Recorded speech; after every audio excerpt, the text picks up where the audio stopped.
Mesdames et messieurs, bonsoir. Mon nom est Julie Lemire du service des communications à la SAQ et je vais être votre animatrice pour cette soirée. Je suis vraiment très heureuse de vous retrouver pour une autre dégustation virtuelle. Alors rapidement, voici le déroulement de la dégustation. Avant chaque service, je vais nommer le vin qui sera dégusté. De cette façon, vous pourrez vous servir un verre quand je nommerai le produit. Je vous rappelle que vous pouvez mettre sur pause à tout moment cette dégustation pour y aller à votre rythme et poursuivre quand bon vous semble.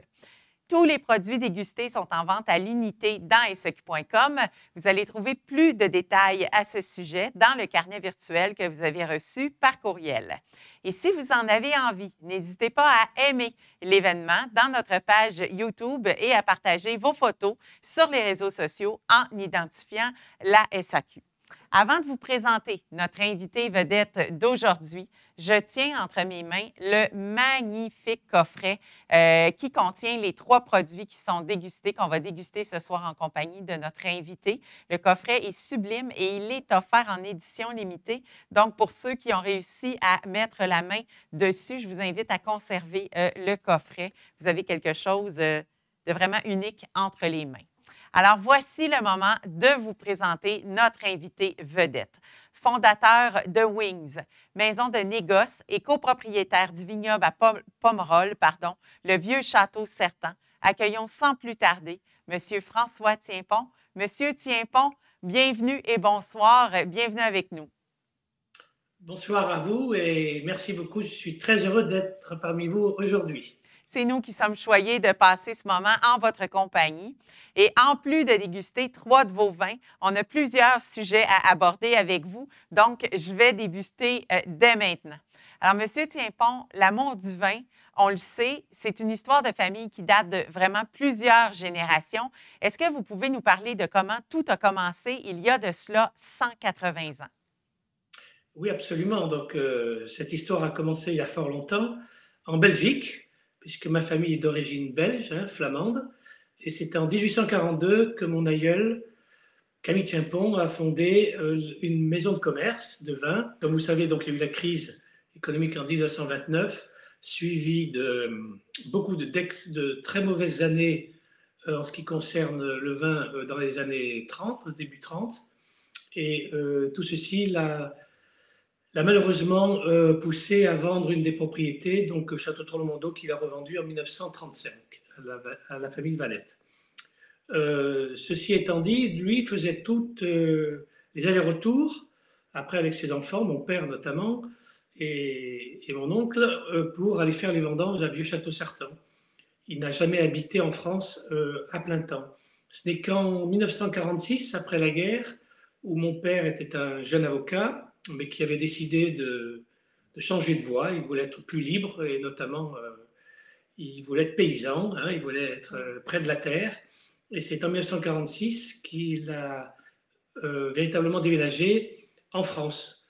Donc, et nous avons acheté, il a acheté à ce moment-là le château Puyrault dans les Côtes-de-France, que la SAQ connaît bien aussi, puisque nous l'avons donc sur vos rayons. Et à partir de là, il a commencé à... Évidemment, après la guerre, les choses n'étaient pas faciles, donc le vin n'était pas la priorité. Donc sur la propriété de Puyrault, il a fait énormément de tout ce qui était polyculture, hein, donc du blé, du maïs, etc. Donc des choses un petit peu plus nourrissantes, je dirais. Et à côté de ça, donc, il s'occupait aussi de la propriété de Vieux-Château-Certan, avec son jeune frère actuellement Léon, qui est venu le rejoindre dans les années 50. Voilà. Et donc moi, je suis la première génération née en France. Donc moi, je suis né en 1956. L'année du gel, du fameux gel, hein, qui a presque tout détruit dans le Bordelais. Et donc, j'aime à dire, en ce qui me concerne, que j'ai été conçu vendange 1955 est un grand millésime. Donc, tout le monde me sert de ce millésime et j'en suis finalement ravi. Tout à fait. Voilà. Moi-même, j'ai fait d'un petit degré donc une école de commerce et puis surtout une école de viticulture à Blanquefort dans la région. Mais j'étais plus attiré par le commerce Et c'est dans les années 80 où je suis parti aux États-Unis, un petit peu prendre le large, et où j'ai vécu 4 ans, notamment la ville de Houston, où j'ai fait plusieurs projets, notamment j'ai vendu du fromage et du vin, enfin, j'ai représenté des vignobles, j'ai beaucoup voyagé dans tous les États-Unis, et c'est à ce moment-là d'ailleurs que j'ai pu rencontrer des fameux journalistes, notamment un qui a commencé sa carrière, qui était James Suckling, au One Spectator. Mhm. Et puis ensuite, j'ai rencontré au cours d'un repas d'un 60e anniversaire de Vieux-Château-Certain, où mes parents étaient venus nous rendre visite, ma sœur et moi, qui vivions aussi là-bas, avec Robert Parker, qui ensuite a découvert, ou j'ai fait découvrir, donc le fameux Château Le Pin, qui est acheté par la famille en 1979. Voilà, donc, et après je suis retourné en 85 à Bordeaux pour m'occuper des Côtes de France, donc de Château-Pillerault notamment, où il y avait tout à faire, puisque c'est une région qui était complètement abandonnée, je dirais. J'étais le plus jeune président du syndicat viticole à ce moment-là. Et ma première idée était d'essayer de mettre aussi évidemment les Côtes de France sur une carte de vin, voilà, sur la carte de Bordeaux, parce qu'elle n'existait pas. Une petite appellation à l'est de Saint-Émilion, dont on va parler tout à l'heure avec le vin blanc.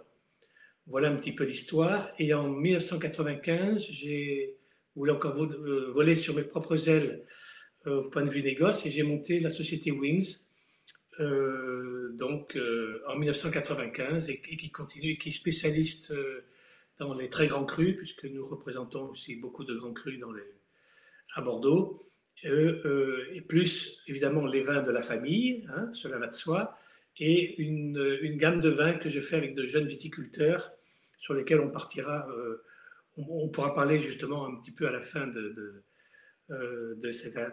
cette interview. Voilà résumé ma vie en quelque sorte. Voilà. Merci, vous êtes un homme très occupé. Merci pour le retour dans le temps et les précisions. Et justement, vous êtes occupé, vous aimez vous impliquer, vous aimez participer à toutes les étapes de l'élaboration du vin, en plus de tous les chapeaux que vous portez. Comment vous faites pour y arriver? Je suis curieuse de savoir à quoi ressemble une journée typique dans votre vie.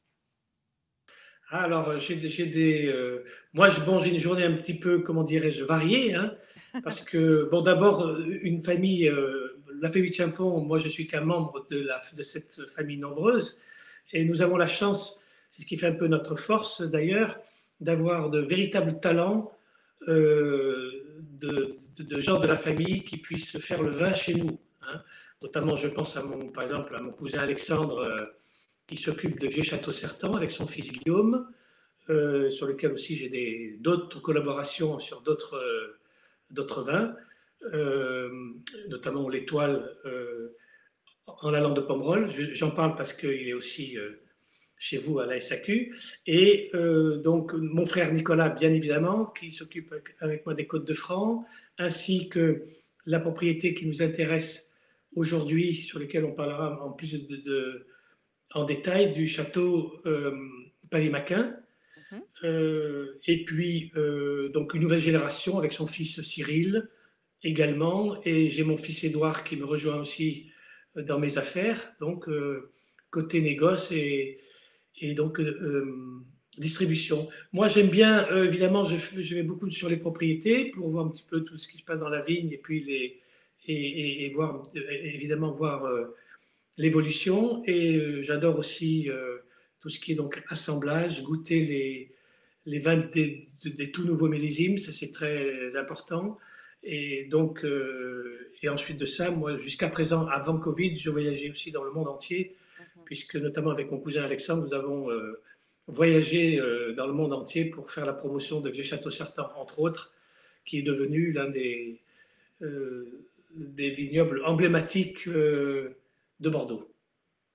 Ben, merci, c'est vraiment très intéressant de voir votre implication à tous les niveaux dans la production de vos produits. Et avant de passer à la dégustation officielle, on va regarder maintenant une capsule d'information de ma collègue Julie Perrault, qui est experte produit à la SAQ. Julie va nous parler de la région de Bordeaux, plus spécifiquement de la rive droite. Bonsoir à tous. Pour cette capsule d'information, je me disais que ce serait intéressant de situer l'origine précise des vins qui seront dégustés ce soir et en comprendre l'origine des subtilités, particulièrement pour les rouges. Alors, c'est pourquoi je vous montre la carte de Bordeaux à l'écran. Et rapidement, on remarque bien sa position au sud-ouest de la France et le fait qu'elle s'ouvre carrément sur l'océan Atlantique.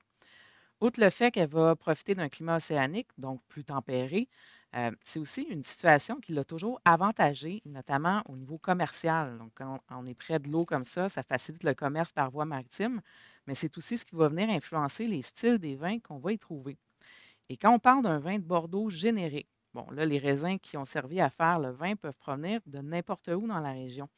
Mais si on l'aborde plus en profondeur, et vous le savez probablement déjà, on évoque souvent ces deux rives. Je trace justement une ligne pour vous les présenter.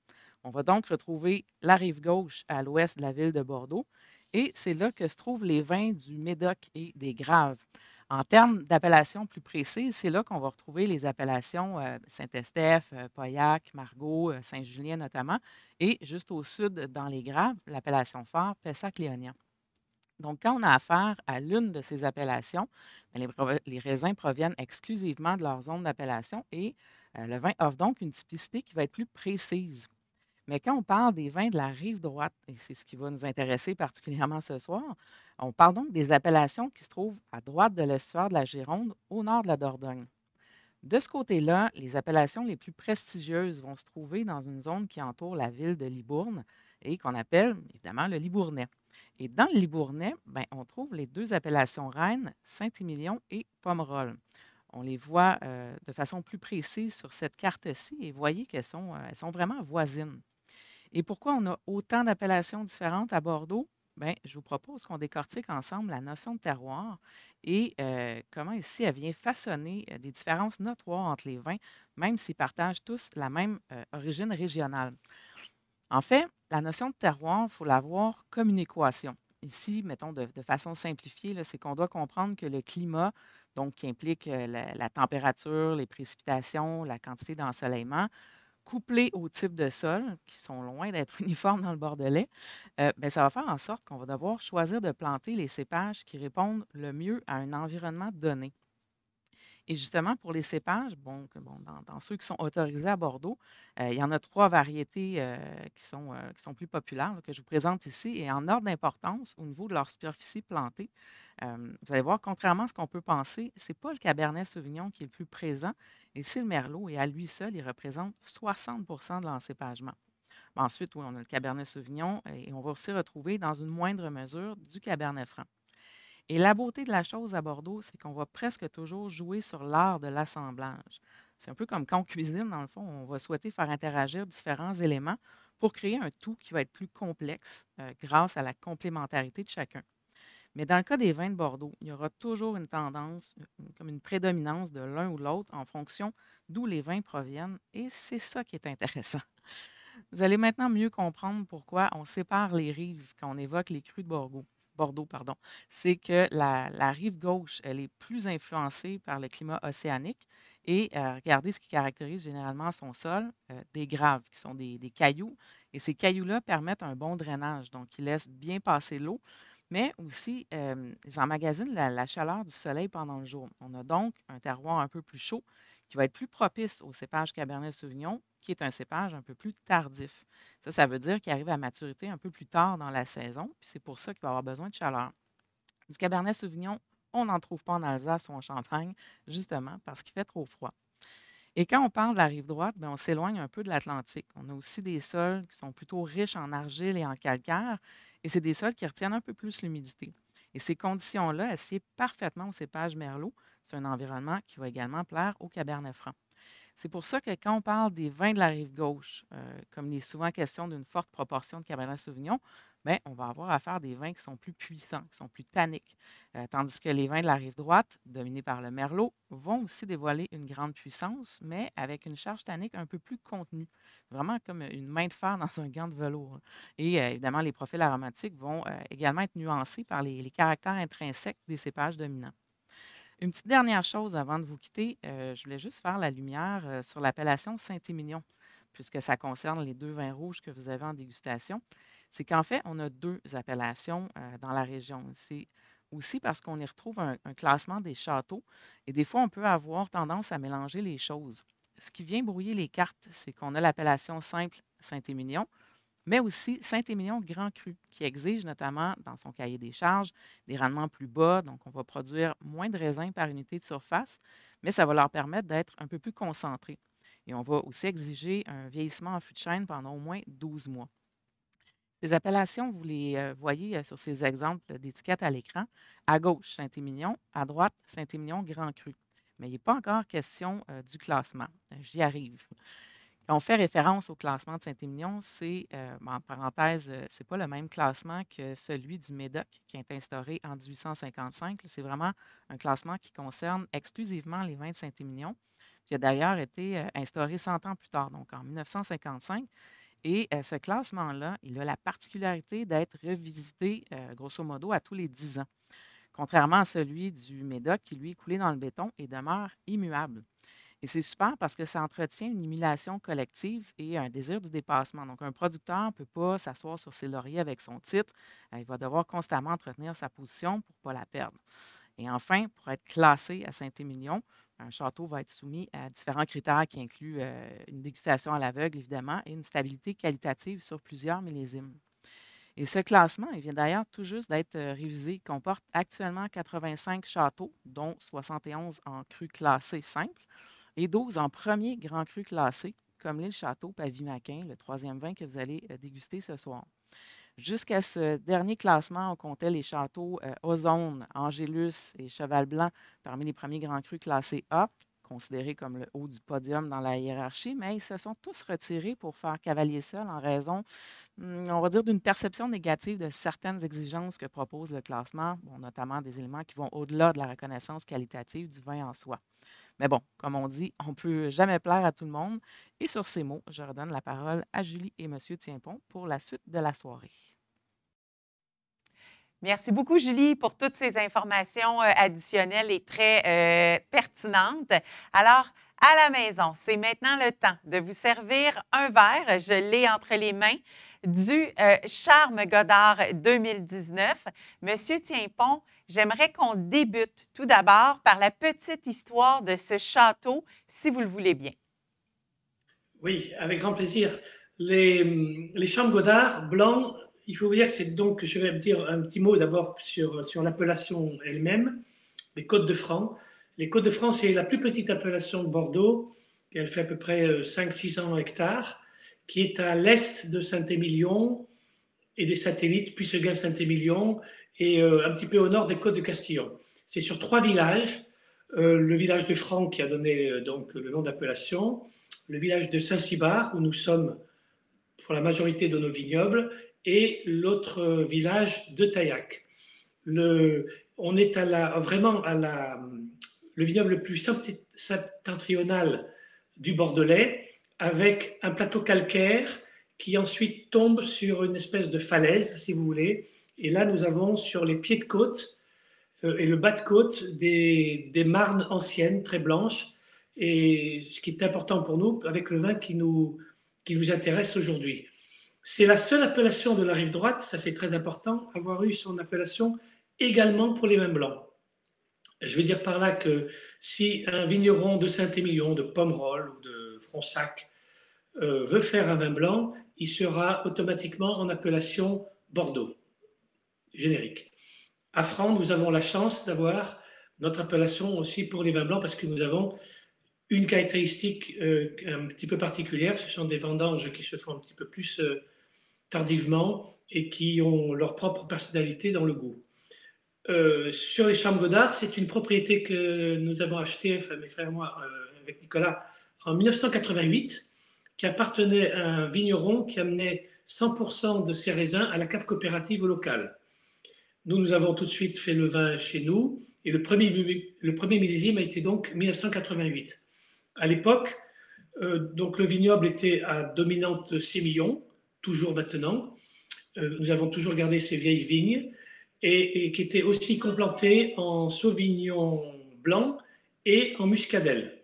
Nous avons changé dans les années 90 la muscadelle qui ne nous apportait pas beaucoup, notamment au point de vue de complexité. En plus, c'est un cépage un peu compliqué, à planter du sauvignon gris.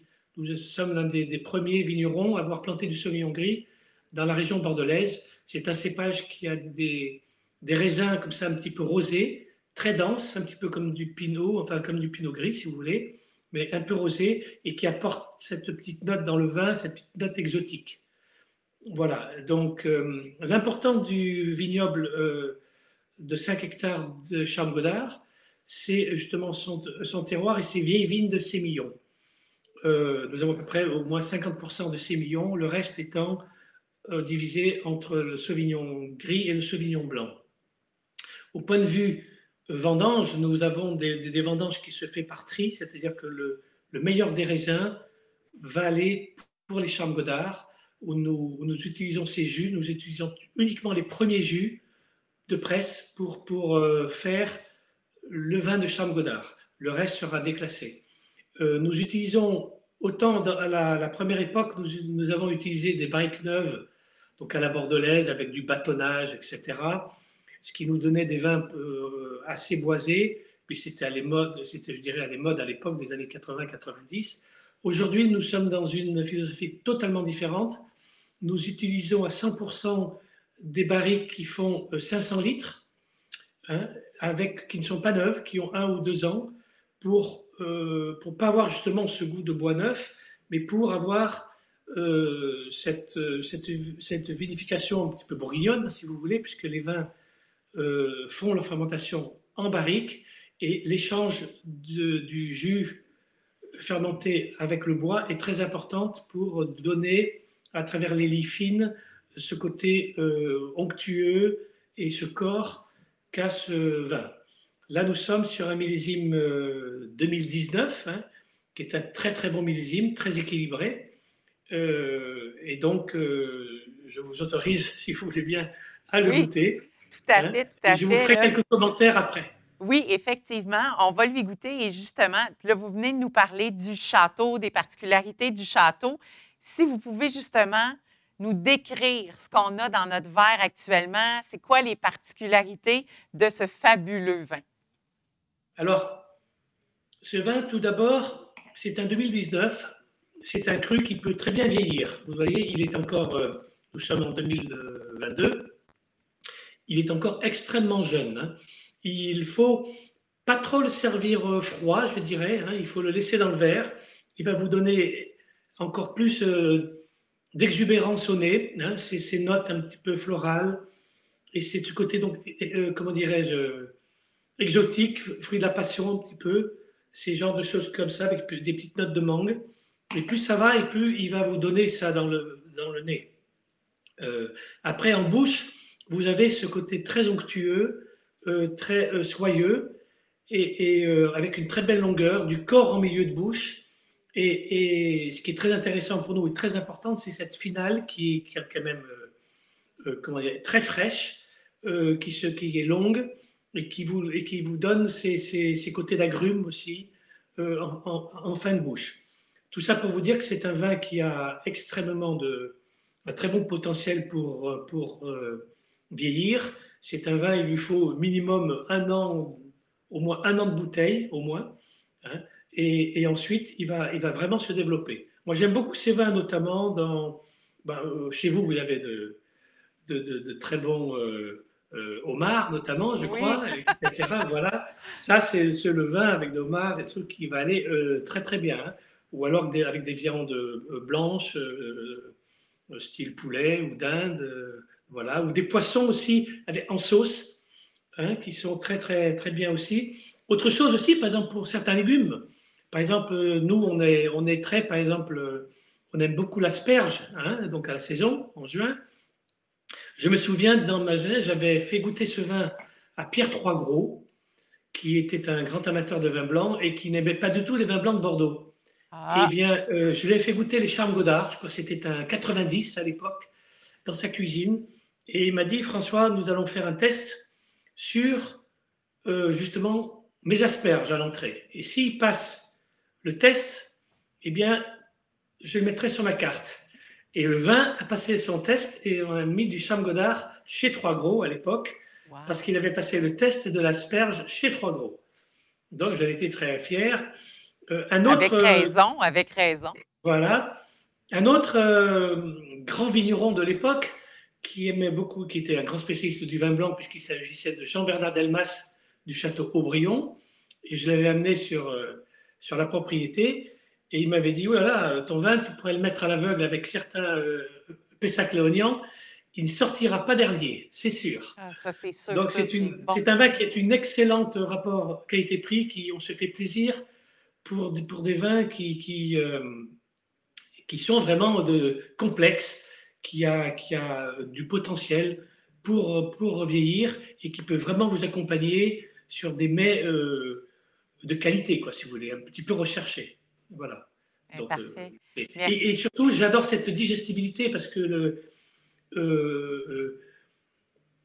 une gorgée en appelle une autre, si vous voulez. Ça, c'est très important. L'appétence de ce vin vous laisse une bouche très fraîche et très agréable. Voilà. Et on en veut encore.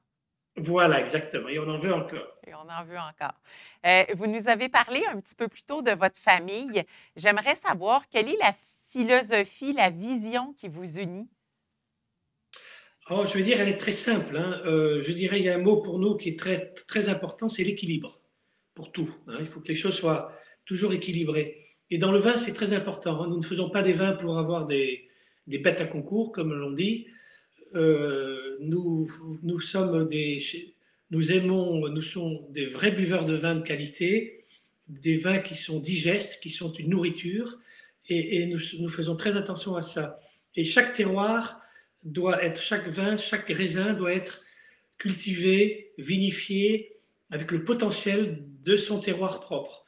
Ne pas essayer de faire, je dirais, n'importe quoi, du château Latour dans un petit vin de côte, quoi, hein. Donc il faut être à sa place et tirer de la substantifique moelle le meilleur de chaque parcelle. Voilà un petit peu ce qui nous unit, et tout ça on observe beaucoup, on déguste beaucoup, et on fait confiance à notre instinct. Ça, c'est quelque chose qui nous unit beaucoup. Comment dirais-je, on fait évidemment l'aspect scientifique des choses, mais l'instinct est d'abord très important. Et c'est pour ça que c'est toujours un membre de la famille qui fait le vin chez nous ou qui cultive la vigne. Ça, c'est notre ADN, ça. Mais c'est très beau. Souvent, l'instinct ne nous trompe pas. C'est quelque chose qui nous parle, puis c'est inné.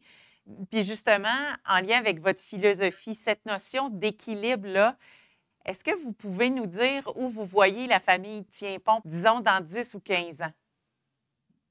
Ah, oh bien, je dirais que basiquement, on fera la même chose, hein, c'est-à-dire que on essaye de passer, en tout cas la génération, notre rôle à chacun, c'est de passer notre savoir-faire, notre philosophie à la génération suivante. Donc ça, c'est très important pour pouvoir ensuite avoir ces graines plantées chez nos futurs, comment dirais-je, petits-enfants, etc., qui vont prendre la suite. Ça, je crois que c'est très important. Après, il faut découvrir d'autres choses, hein. Bon, on a des vignobles que l'on prend en plus. Là, il y a d'autres vignobles, notamment chez mon cousin Jacques à Saint-Émilion, à côté de Trollondeau, l'IF, dont s'occupe Cyril. Après, ça, c'est un projet relativement nouveau. Après, il y a un autre vignoble de la famille, pareil, qui s'appelle L'Être, qui est en Côte de Castillon, en bio. Donc, tout ça, ça suit son cours. Et puis, il y a un autre, par hasard aussi, c'est un peu une découverte pour vous. Et puis, on va essayer d'aller voir dans d'autres sphères, autres que le vin, pour parler un petit peu spiritueux, où Oh, nous allons ouvrir une distillerie qui s'appelle d'ailleurs distillerie de la rive droite, où nous allons nous lancer dans le monde du whisky français, oh, avec cette même démarche, avec ce lien entre le vin, justement, les crus, et ce spiritueux qui est le whisky, qui est très noble quand c'est bien fait. Voilà un petit peu la maison va s'appeler Maison Linetti, qui est l'anagramme de Saint-Émilion d'ailleurs, quand on met les lettres ensemble. ah. Voilà. Et puis, donc, ça sera donc sur la rive droite, et pour avoir un produit justement millésimé qui sera fait avec plusieurs chapitres, des chapitres correspondant au l'âge des fûts, quoi, si vous voulez, donc du 3 ans d'abord pour commencer, du 5 ans, du 8 ans, 10 ans, 12 ans, etc. Voilà. Eh, Donc c'est un, merci pour cette primeur-là. Ça, voilà. c'est Vous une aurez belle l'occasion de surprise. l'avoir, j'en suis sûr, euh, On doit en surveiller ça pour avant-première quand? chez vous. Ben, Voilà. puis on doit surveiller ça à peu près pour quand? Avez-vous une idée? Tu sais, comme la sortie du premier whisky, est-ce que c'est dans les années tout près là, qui suivent? Oui, donc pour faire un whisky, pour faire un single malt par essence, il faut avoir donc un, un vieillissement obligatoire de 3 ans minimum. Donc nous allons commencer là, à la fin de l'année, faire le premier millésime.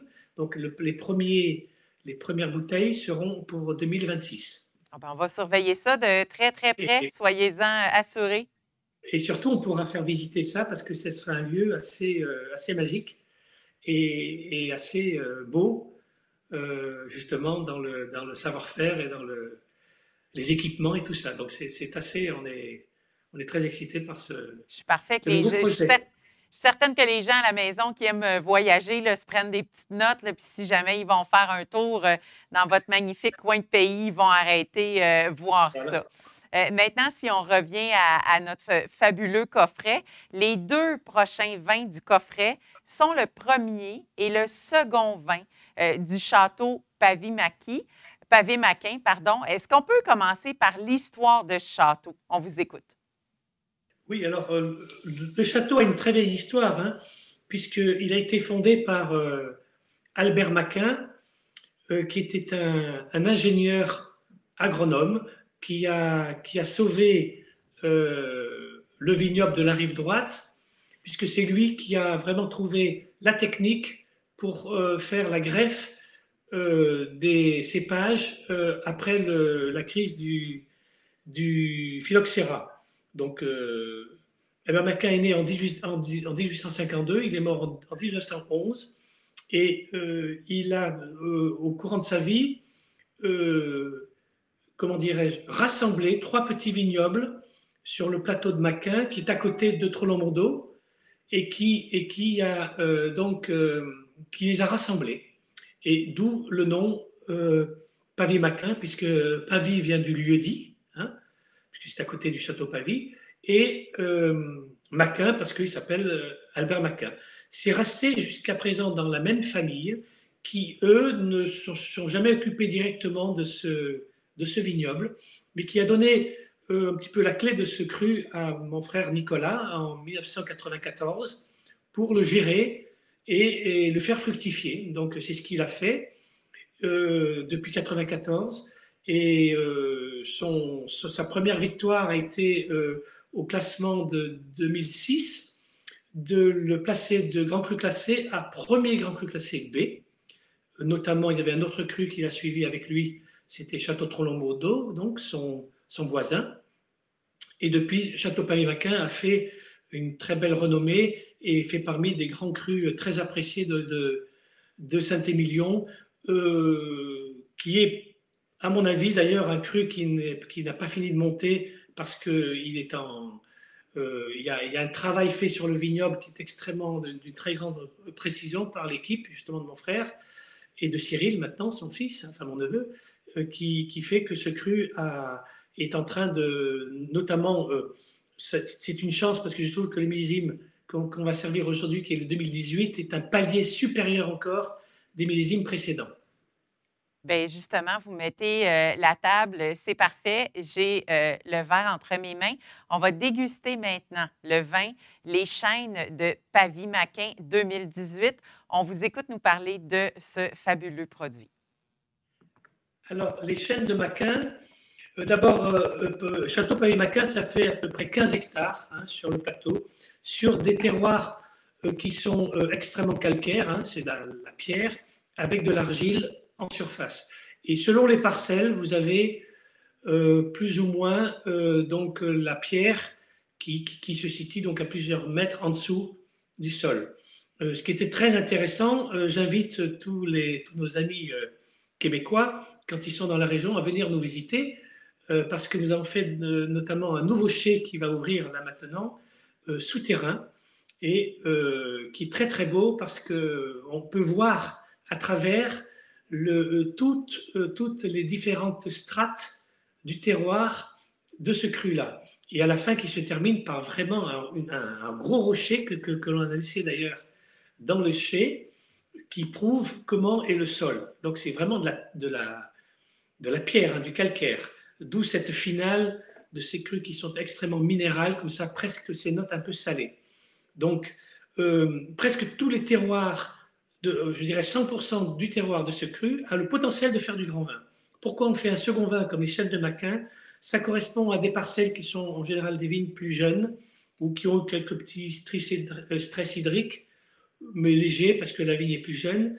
Mais c'est la même philosophie. Les vins sont élevés de la même manière, avec évidemment moins de bois neuf, mais dans exactement la même philosophie.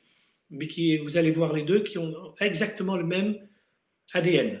Si ce n'est que le second vin, Chêne de Maquin, a cette approche beaucoup plus immédiate, ce côté floral, ce côté accessible, plus important évidemment que le grand vin qui demande un petit peu plus de patience.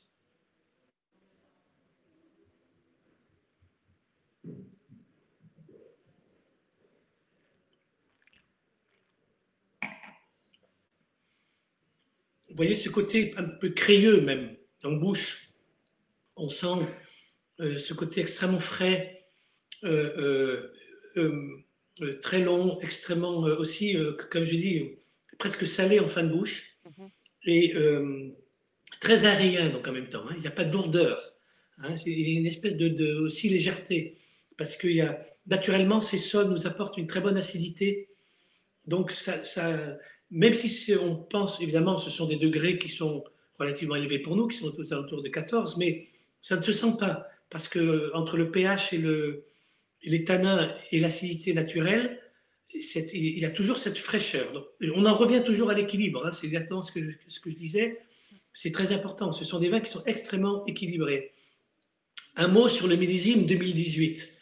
C'est un millésime atypique parce que jusqu'en juin, nous avons eu une météo absolument, je dirais, subtropicale, c'est-à-dire beaucoup de pluie, énormément de pluie et d'humidité. Il y a eu des fortes attaques de mildiou. Beaucoup de vignobles ont eu de gros problèmes de production à cause du mildiou qui ont ravagé beaucoup de parcelles. Donc, millésime très compliqué sur le plan viticole.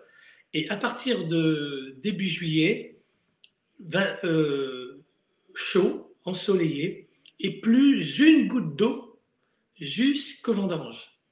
Donc, pour ça, je lui dis, il y a eu vraiment la saison des pluies, et ensuite, ce côté très chaud, ce côté solaire, que l'on retrouve d'ailleurs dans tout le millésime bordelais de 2018, qui apporte ce côté chaleureux, je dirais une petite note californienne, si j'ai pu dire, qui sont présents dans ces vins-là. Mais encore une fois, grâce à l'équilibre du terroir, nous avons cette très belle acidité et cette très belle digestibilité. Et je me permets de vous poser la question, si vous vouliez faire l'accord mets et vin parfait pour ce vin-là, ça serait quoi le plat? Alors là, prenez vos meilleures viandes. Je vais être un peu rustique, mais faites-vous des bons barbecues ou des planchas, des choses comme ça. Et là, vous vous régalez avec ça. parce que ça va, ou enfin, des viandes bien persillées, un peu grasses, parce que ces vins-là vont vous nettoyer la bouche, après vous la rendre plus fraîche, et puis c'est encore une fois très digeste. Ça va très bien avec. Ça, enfin, pour nous, des viandes de sarment, ça c'est génial. Ça, c'est des choses où on s'amuse, quoi. Vraiment, C'est c'est l'accord parfait, là. Ça va être un oui, repas très de roi. convivial. Voilà, c'est ça. Mhm. Et encore une fois, qui vous rince la bouche, vous avez enfin, qui vous allège tout ça. Et il n'y a aucune lourdeur, encore une fois. Hein. C'est vraiment, Mm. voilà, c'est un vin très agréable pour ça. Oui, C'est la magie des Bordeaux pour ça, voilà. tout à fait. Vous avez parlé tout à l'heure, là, justement, en parlant de ce millésime-là, les pluies abondantes. Vous avez dit après ça, plus une goutte de pluie, il a fait très, très chaud. On est en 2022. On peut malheureusement pas passer sous silence les changements climatiques. Du côté de votre famille, c'est quoi les actions que vous mettez en place pour lutter contre ces changements-là? Vous avez raison. Je veux dire, je vais être un peu choquant, si vous voulez. Jusqu'à présent, le réchauffement climatique nous a été très favorable à Bordeaux. Nous n'avons jamais eu autant de grands millésimes d'affilée. Si vous commencez même dans les années 80, fin 80, vous avez 2009, enfin 89-90, après vous avez eu 2009-2010, après 2014 ou même 15, magnifique, 2016, 2017 aussi, bon, il y a eu du gel pour ceux qui ont eu du gel, mais autrement, c'est un très bon millésime. Ensuite, 18, 19, 20, extraordinaire.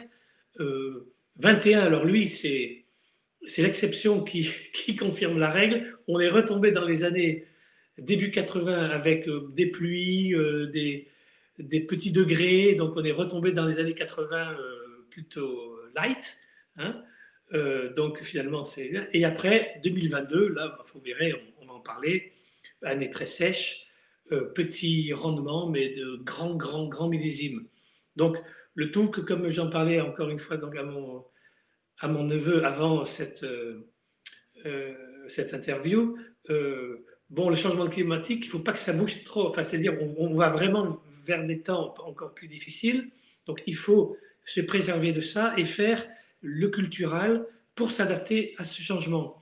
On a déjà pris le devant, hein, dans la mesure où, par exemple, notamment sur ce vignoble-là, Pavé-Maquin, on va planter des graines d'avoine ou d'orge entre les vignes, hein, dans les rangs de vignes, hein, pour maintenir cette fraîcheur. Et en plus, avec les racines de ces céréales qui vont aller relativement profondément, si je puis dire, ça va éclater un petit peu le sous-sol, hein, pour le faire respirer, pour le faire un petit peu, comment dire, éclater un petit peu donc à l'intérieur, et d'une manière naturelle, de le faire une, une respiration naturelle en sous-sol. Et ça, on les plante à l'automne et on les fauche, on les tond au printemps. Hein, et puis on les laisse comme ça. Et on travaille les sols d'une manière totalement différente. On va avoir une surface foliaire plus grande. On ne va pas faire des feuillages. Tous ces aspects-là font que on va travailler la vigne d'une manière différente. On va aussi faire attention à notre environnement en plantant des haies, des arbres, des choses un petit peu ce qu'on appelle l'agro-écologie aussi. Donc on va faire attention à tout cet environnement. On va par exemple laisser des parties du vignoble qui sont pas plantées donc en jachère, où on va planter des plantes, enfin des styles coquelicots et tout, que l'on ne va pas toucher, quoi. Donc on va laisser un petit peu ce côté un peu sauvage pour respecter cet équilibre et maintenir cette fraîcheur et la nourriture du sol d'une manière naturelle. Merci beaucoup. C'est vraiment très, très, très intéressant. Nous voici maintenant rendus à la dégustation du troisième vin, le château Pavé-Maquin Saint-Émilion, premier grand cru classé 2018. C'est très intéressant de pouvoir déguster avec vous le premier et le second vin de château côte à côte sur le même millésime. Est-ce que vous pouvez nous en dire plus? Oui, comme je disais tout à l'heure, ce millésime donc assez particulier, mais qui est bien dans cette lignée justement de ces réchauffements climatiques. Donc, il faut savoir que sur ces sols argilo-calcaires, les raisins vous apportent à travers les peaux, les tanins donc, que l'on trouve dans les peaux, une puissance naturelle. Donc tout le travail sur ce cru-là, sur ce terroir-là, va être de maîtriser cette puissance. On va faire en sorte que les tanins soient le plus complexes possible, les plus aériens possible. Donc on va maîtriser au point de vue vinification, puisqu'on ramasse les baies pleines, si vous voulez, qu'on met en cuve, hein, par gravitation. On fait un petit peu de pigeage à la bourguignonne.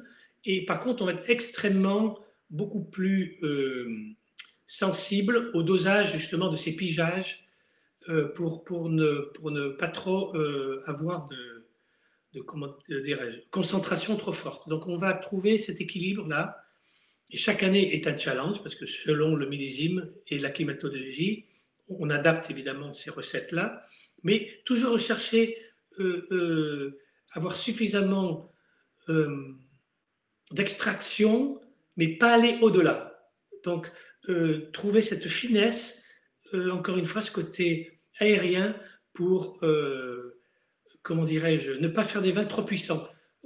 Si vous goûtez des millésimes de Pavie-Macquin, qui aujourd'hui sont très très bons, hein, dans les années 90 ou des 98 ou 2000, bon, c'est des millésimes qui étaient plus puissants, entre guillemets, plus rustiques, mais qui, évidemment, avec l'âge, deviennent de plus en plus complexes, mais au départ étaient un peu plus rustiques. Là, nous allons chercher tout de suite d'être beaucoup plus complexes. Donc, de faire ça avec de petites touches pour avoir ce toucher très délicat. Qui donne aussi cette opportunité d'apprécier nos vins aussi plus jeunes, tout en gardant ce potentiel de vieillissement qui est là pour des années.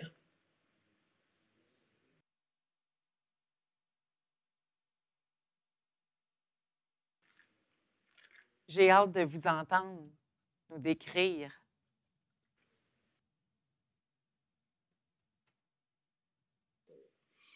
On voit que c'est un vin qui est encore évidemment très jeune, mais il commence à avoir des petites notes secondaires, hein, de complexes comme ça, des notes un peu de cuir, de choses extrêmement délicates. Il y a ce grain que j'aime beaucoup, qui est ce côté un petit peu aussi crayeux, et un petit peu graphite même, hein, mine de crayon, très subtil. Cette persistance du milieu de bouche qui est du début de bouche jusqu'à la fin, qui vous suit comme une ligne droite et qui vous reste en fin de bouche, ce côté toujours fraîcheur, presque, je disais comme l'autre, plus salé, mais avec des notes beaucoup plus complexes et un retour de bouche beaucoup plus important. C'est pour ça qu'un vin qui est très délicat et qui représente vraiment le terroir de la pierre, si vous voulez, de la craie sur Château Pavie-Macquin. Je trouve que c'est un vin qui est... Et quand vous le gardez dans cette bouche, vous avez en plus, il va vous remplir tous vos côtés latéraux de la bouche après la dégustation, si vous voulez. Hein, ça vous reste en bouche. C'est là la marque d'un grand terroir. Donc moi, je trouve que ce vin, encore une fois, c'est un délice déjà aujourd'hui, mais il va vous procurer d'autant plus de choses dans les années futures. Ce que je suggère, moi, ce que je fais pour des vins comme ça, à la limite, vous avez du temps chez vous, vous le décantez le matin et vous le buvez le soir. Vous allez voir, ça va être extraordinaire. Vous allez voir, vous allez avoir de grosses surprises. Vous laissez, moi, il m'est arrivé une fois d'avoir des vins comme ça en vidange pendant 24 heures.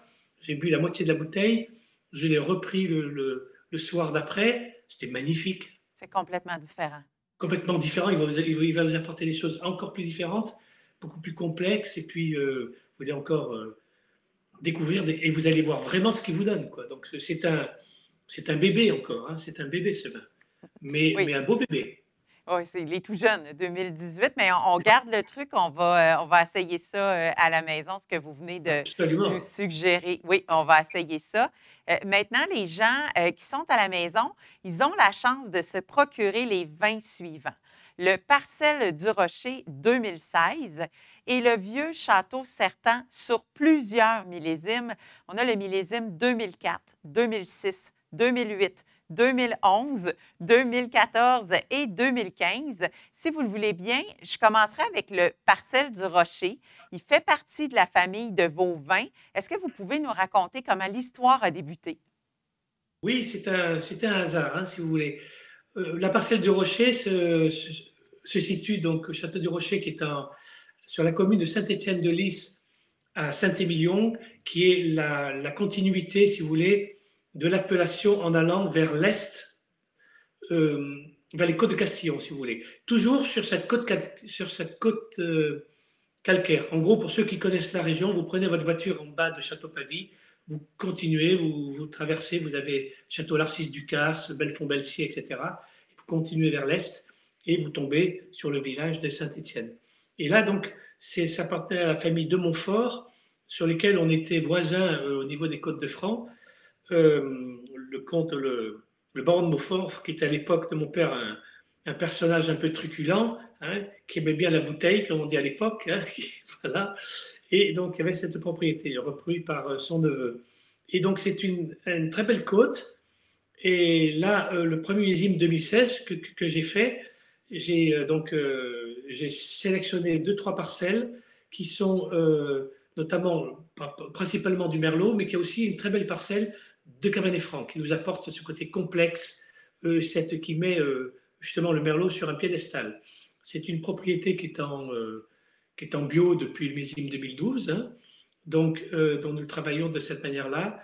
Et j'amène des barriques un petit peu spécifiques qui vont très bien sur ces, justement, que l'on utilise à Pavie-Maquin, de la tonnellerie Taranceau, qui nous apporte justement, qui nous fait vieillir ces tanins des côtes calcaires d'une manière beaucoup plus subtile.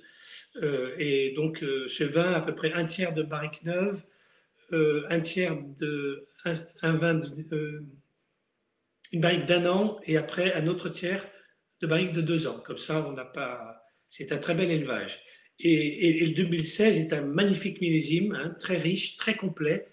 Et c'est un vin, encore une fois, que vous pouvez le boire déjà maintenant, qui est extrêmement accessible, une très grande fraîcheur, et qui va très bien justement avec tous vos petits repas comme ça, sympathiques. C'est un véritable délice aujourd'hui déjà. Parfait, merci beaucoup. Et maintenant, avoir la chance de se procurer le Vieux Château Certan, qui est un grand vin, disons-le, un très grand vin, sur autant de millésimes, c'est une réelle opportunité. Est-ce que vous pouvez nous parler de ce château qui est un des plus vieux, un des plus anciens à Pomerol? Oui, c'est la plus ancienne propriété de Pomerol, qui date de 1750. Et à l'époque, on plantait, c'était des terroirs extrêmement pauvres, hein, donc qui donnait pas beaucoup de choses au point de vue agricole pour se nourrir. D'ailleurs, le mot de Sertan, le plateau de Sertan, vient du portugais sertão, qui veut dire désert. Tout ça pour vous dire que c'était très très pauvre. Donc quand on a planté de la vigne, ça allait très bien parce que ça faisait déjà des vins de qualité. La famille, donc c'est l'une effectivement des plus grandes anciennes propriétés de Pomerol, qui fait 13 hectares, qui était achetée, comme je vous disais, par mon grand-père en 1924. On va bientôt fêter les centenaires dans 2 ans, hein, à peine. C'est une propriété qui est très complète parce que c'est un petit bijou dans le sens où vous avez toute une mosaïque de grands terroirs. Vous avez côté est notre voisin, illustre voisin Pétrus, où vous allez avoir des sols qui sont plutôt complètement d'argile, et en allant vers l'est, vers l'ouest plutôt, vous allez avoir des sols beaucoup plus graveleux, notamment qui touchent le pain, qui sont vraiment de la Grave. Donc vous avez des merlots sur Grave. Mais nous faisons aussi des cabernets francs qui sont très importants dans l'assemblage, comme Château Lafleur, qui est notre voisin du côté nord. Hein, donc nous sommes à l'épicentre de grandes propriétés. Par leur nom, vous avez donc Pétrus, l'Évangile, la Concéante, de l'autre côté Cheval Blanc, puisqu'on est déjà donc à Saint-Émilion juste à côté, de l'autre côté aussi un peu plus loin Figeac, avec ensuite Petit Village, Le Pin, Trotanois, La Fleur Pétrus, etc. Donc dans ce petit écrin qui est comme une Bourgogne, si vous additionnez tous les hectares de pommerol de ces grands crus, vous n'avez même pas encore la superficie d'un château Léo Villascaz. Donc c'est vraiment tout petit. Et Vieux-Château-Certan est une mosaïque de tous ces terroirs, et toute la subtilité de ce cru, c'est d'être une grande complexité et d'être le cru favori de tous les grands amateurs des grands Bourgognes et des Bordeaux les plus subtils, quoi. Donc, Vieux-Château-Certan est indéniablement aujourd'hui, surtout avec les tout derniers millésimes, fait partie des 10 premières marques de Bordeaux, quoi. Donc, c'est une marque extrêmement, un nom extrêmement respecté. Et une fois, si vous avez l'opportunité de venir nous voir, vous serez reçus par Alexandre et Guillaume, qui vous font la visite eux-mêmes. Et ça change tout, quoi, parce que vous comprenez vraiment la philosophie de la famille Tiempon. Ah, mais on va aller vous visiter, ça c'est sûr et certain. Là. Merci beaucoup pour l'invitation. Alors, nous voici maintenant rendus à la conclusion de cet événement. Ce moment qu'on vient de passer avec vous, M. Tiempon, ça a passé à la vitesse de l'éclair. Je tiens personnellement, en mon nom et au nom de tous les participants, à vous remercier sincèrement de votre grande générosité. Grâce à votre passion, cette dégustation virtuelle a permis à nos membres de vivre une expérience unique et inoubliable, en plus de goûter à certains de vos très grands vins, là, grands vins, disons-le.